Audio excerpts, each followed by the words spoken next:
back at the Directors Guild for the final day of the Outfest Film Festival for the awards ceremony. The awards were given in various categories and hosted by the illustrious Mama. You know, this year, I did not see one bad film, which is always amazing at Outfest.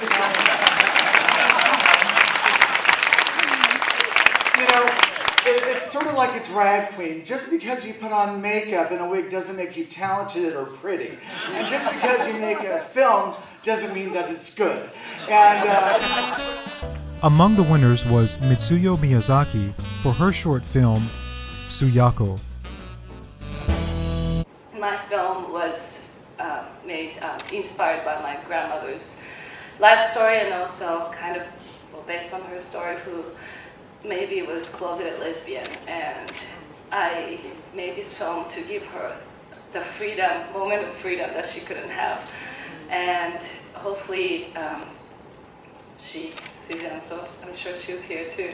But also, I wanted to encourage the younger generation to live, to be who they are and live their life to the fullest. And thank you so much, Silver. In closing the ceremony, it was made clear the major importance of the existence of the Outfest Film Festival. it's really important what we do here at this film festival. Coming from a big city, it's easy to be out and proud and gay. But when we think of people who live in smaller communities, who watch our films on Netflix and go into bookstores or on Amazon and buy these films, it's a way for them to connect to this larger community. And by us continuing this work, we're helping young people not commit suicide. We're helping people come out in their workplaces. We're helping people come out to their families. When this started 29 years ago, we didn't have this type of voice before.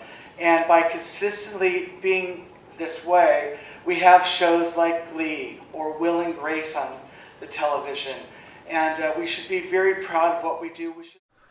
After the awards brunch, I attended a special screening of an episode of Drop Dead Diva. Creator and executive producer Josh Berman spoke about the storyline based on real life.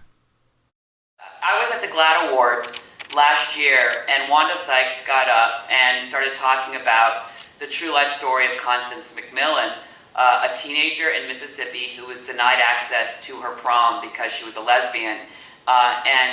I was just kind of moved by the story, and Constance was there, and I decided at that moment that I really wanted to share this episode on Drop Dead Diva. And to be honest, it's kind of a controversial subject matter for Lifetime.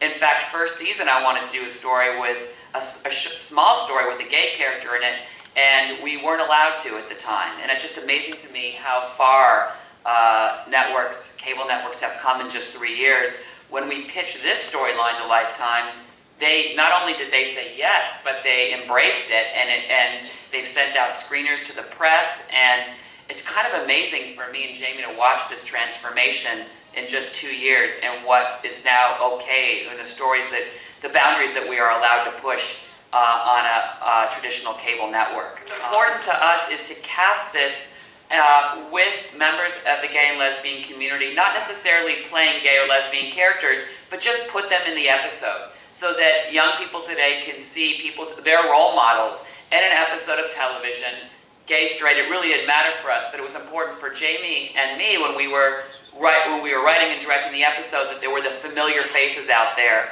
And it kind of all goes in with the It Gets Better campaign for us, which is like, look, there are people just like you, 10 years older, 20 years older, 30 years older, and we really kind of have that whole spectrum on the show that are doing well, and we're happy to lend their acting talent to us.